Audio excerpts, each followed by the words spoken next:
નમસ્કાર પ્રિય દર્શક મિત્રો, ભક્તિ વેદિકા યુટ્યુબ ચેનલમાં આપ સૌનું હાર્દિક સ્વાગત છે। હું છું આપનો મિત્ર મુકુંદ જોશી।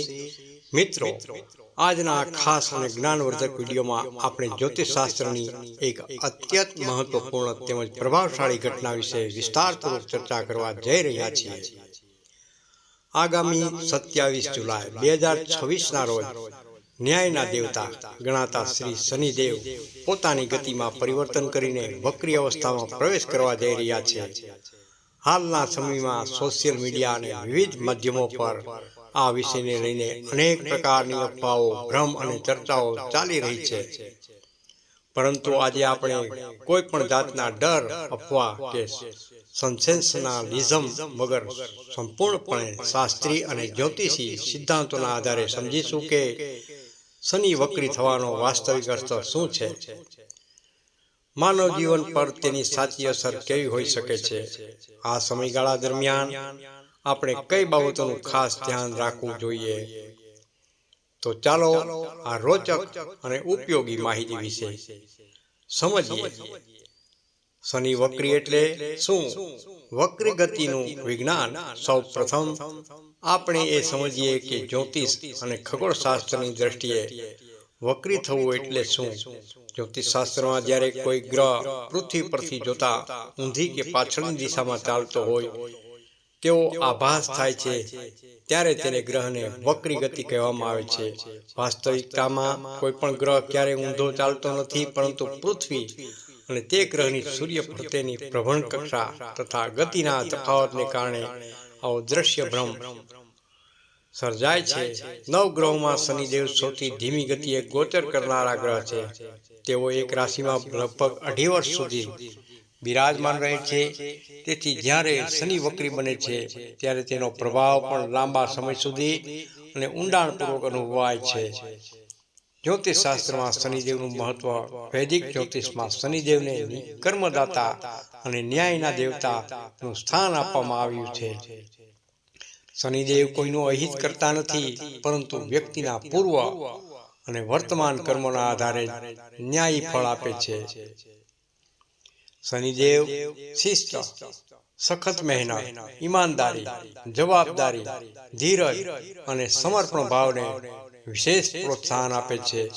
જે લોકો પોતાના જીવનમાં પ્રમાણિકતાથી કામ કરે છે અને સત્યના માર્ગ પર ચાલે છે તેમના માટે શનિદેવનો વક્રી સમયગાળો પ્રગતિ અને સફળતાના નવા દ્વાર ખોલી શકે છે। શનિ વક્રી દરમિયાન શું બદલાવ આવી શકે છે? જ્યારે શનિ વક્રી થાય છે ત્યારે સૃષ્ટિ અને માનવ જીવનમાં ઘણા સૂક્ષ્મ અને મોટા પરિવર્તનો જોવા મળી શકે છે। અધૂરા કાર્યો પૂર્ણ થવા, જે કામો ભૂતકાળમાં અટકી ગયા હતા અથવા અધૂરા રહ્યા હતા તેને ફરી શરૂ કરીને પૂરા કરવાની ઉત્તમ તક પ્રાપ્ત થાય છે। નિર્ણયોનું પુનરાવલોકન, અગાઉ તાળમાં લેવાયેલા નિર્ણયો પર પુનર્વિચાર કરવાની જરૂરિયાત ઊભી થઈ શકે છે। કાર્યક્ષેત્રમાં જવાબદારી, નોકરી કે વ્યવસાયમાં જવાબદારીઓનું ભારણ વધી શકે છે, જે તમારી ક્ષમતાની કસોટી કરશે। વ્યાપારિક દસ્તાવેજો, વેપાર ક્ષેત્રે જૂના હિસાબ કિતાબ, કાયદાકીય દસ્તાવેજો અને પેન્ડિંગ કરારો પર વિશેષ ધ્યાન આપવું પડશે। ધીરજની કસોટી, કૌટુંબિક અને અંગત સંબંધોમાં ધીરજ અને શાંતિ જાળવવી ખૂબ જ જરૂરી બની રહેશે। શું શનિ વક્રી થવાથી દરેકને ખરાબ પરિણામ મળે? અલબત્ત ના, આ સમાજમાં ફેલાયેલી સૌથી મોટી ગેરસમજણ છે। જ્યોતિષશાસ્ત્રના કોઈ પણ પ્રમાણભૂત ગ્રંથમાં એવું નથી લખ્યું કે શનિ વક્રી થાય એટલે દરેક વ્યક્તિનું ખરાબ જ થાય। શનિ વક્રી થવાનો પ્રભાવ દરેક વ્યક્તિ માટે અલગ અલગ હોય છે, જે નીચે મુજબના પરિબળો પર આધાર રાખે છે। વ્યક્તિની પોતાની જન્મકુંડળીમાં શનિની સ્થિતિ, હાલમાં ચાલી રહેલી મહાદશા અને અંતરદશા, કુંડળીમાં શનિનું ગોચર અને અન્ય શુભ અશુભ ગ્રહોની દ્રષ્ટિ। તેથી સોશિયલ મીડિયા પર આવતા સેન્સેશનલિસ્ટ મેસેજ કે ભય ફેલાવતી પોસ્ટ જોઈને સહેજ પણ ગભરાવાની જરૂર નથી। આ સમયગાળા દરમિયાન કયા ક્ષેત્રમાં સાવધાની રાખવી? શનિ વક્રી દરમિયાન કેટલીક બાબતોમાં વિશેષ જાગૃતિ રાખવી ખૂબ જ હિતાવક છે. આર્થિક વ્યવહારો જોઈએ તો નાણાકીય રોકાણ કે લેવડ દેવડમાં ઉતાવળિયો નિર્ણય ખાસ ન લેવો. દસ્તાવેજી કામગીરી કોઈ પણ કાગળ કે કરાર પર પૂરેપૂરો અભ્યાસ કર્યા વગર સિગ્નેચર ન કરવી. અનિયંત્રિત ખર્ચ, બિનજરૂરી અને બિન આયોજિત ખર્ચાઓ પર ખાસ અંકુશ રાખવો. વાહન ચલાવતી વખતે રસ્તા પર વાહન ચલાવતી વખતે ટ્રાફિકના નિયમોનું પાલન કરવું તેમજ સંપૂર્ણ સાવધાની રાખવી. વાણી અને વર્તન, પરિવાર તથા સહકર્મચારીઓ સાથે વાતચીત કરતી વખતે નમ્રતા અને ધીરજ જાળવવી. આરોગ્ય જાગૃતિ, નાની મોટી શારીરિક તકલીફો કે સ્વાસ્થ્ય વિષયક બાબતોની અવગણના ન કરવી. આ સમયનો સર્વોત્તમ ઉપયોગ કેવી રીતે કરશો?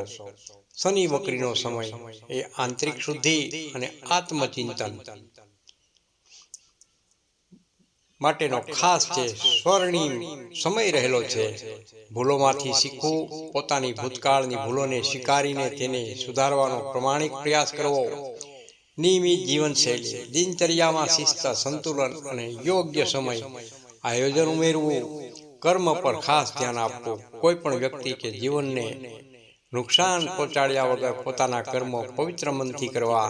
જવાબદારીનો સ્વીકાર, પરિવાર અને સમાજ પ્રત્યેની પોતાની બાકી રહેલી જવાબદારીઓને નિષ્ઠાપૂર્વક નિભાવવી. આધ્યાત્મિક દ્રષ્ટિકોણ અને ઉપાસના, આ સમયગાળા દરમિયાન આધ્યાત્મિક સાધનાનું વિશેષ મહત્વ રહેલું છે. શનિદેવની કૃપા પ્રાપ્ત કરવા માટે શ્રી હનુમાન ચાલીસા, શનિ સ્ત્રોત અથવા શનિ મંત્રના જાપ કરી શકાય છે. ધ્યાન, મેડિટેશન અને પ્રાર્થના દ્વારા મનને સ્થિર રાખવાનો પ્રયાસ જરૂરથી કરવો.